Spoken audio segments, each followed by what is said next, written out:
जय श्री महाकाल। कई बार लोग पूछते हैं कि कई पहले के मरे लोगों को लोग देवता बना के पूजते हैं, तो क्या उनकी सदगति संभव है? क्या वो मरने के बाद क्या होगा, क्या हमें करने चाहिए? तो लोगों ने अपने जिज्ञासाएं रखी हैं, तो मैं आप लोगों को अवश्य अपने अनुभव मैं बता रहा हूँ कि जब भी आप किसी भी अत्यधिक लोग मरे ही लोगों को, ज़्यादातर मरे ही लोगों को देवता बना के पूजते हैं और पूजवा भी देते हैं, और उसकी सदगति नहीं होती है।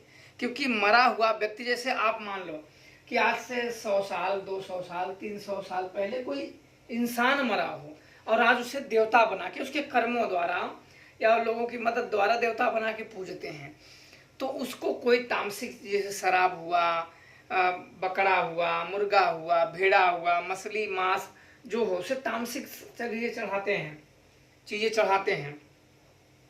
तो वो क्या करता है कि अपनी आत्मा की तृप्ति के लिए इन सब चीजों का वास लेता है और बदले में उसका कार्य करता है।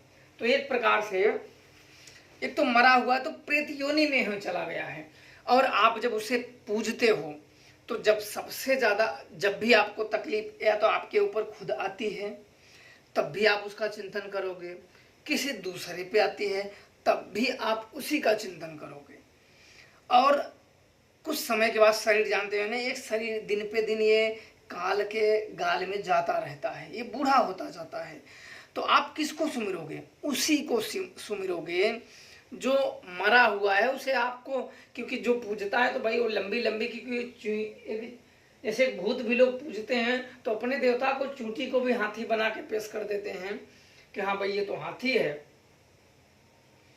तो आप हर समय उसका चिंतन करोगे, उसका ध्यान करोगे, तब आप प्रेत बन जाओगे। मरने के बाद वो आपको अपने साथ ही लेके जाएगा। इस बात का आप लोग विशेष तौर पे ध्यान दे लें, और नहीं है तो आप स्वयं अपने धर्मों को, भागवत गीता को, शास्त्रों को उठा के पढ़ सकते हो। तो इसलिए जो भी आप करें उन चीज़ों को सोच समझ के करें, ताकि आपको बाद में पछताना ना पड़े, और आपको ऐसा ना हो कि हमने बहुत बड़ी गलतियां कर दी। बहुत बार में लोग लालच के कारण, इच्छाओं के कारण, उनके अंदर इतनी होती है ना कि हम बहुत जल्दी सक्सेस हो जाएं, उनको चाहे भूत मिले चाहे चुड़ैल मिले, अंत में चाहे उनके साथ जो हो, पर अभी के लिए उनको सफलता मिल जाए। तो इस बारे में आप लोग अवश्य विचार कर लें। मैं तो यही कहूँगा कि जब भी पूजें तो अच्छी शक्तियों को पूजें, जैसे हनुमान जी हुए, भगवान शिव हुए, महाकाली हुई, अन्य जो देवी देवता जो ईश्वरी शक्तियाँ हैं, इनकी पूजा करें और अपनी सुरक्षा के लिए सदैव इनसे प्रार्थना करें।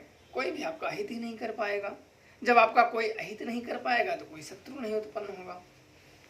जब शत्रु उत्पन्न नहीं होगा तो गलत कामों में चलाने की जरूरत ही नहीं होगी। और भूत प्रेत का आप अवश्य सिमरन करोगे, पूजा करोगे, उनका ध्यान करोगे, तो अंत में क्या होगा? जिसका जैसा, जिसको ध्याओगे वही न बनोगे।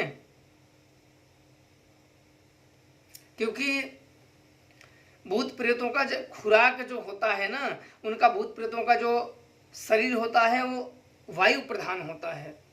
अतः वो सुगंध, जैसे इत्र हुआ, वस्तु हुई या बलि हुआ, तो अत्यधिक ये सुगंध से ही इनकी आत्मा की तृप्ति होती, इनको मिल जाता है।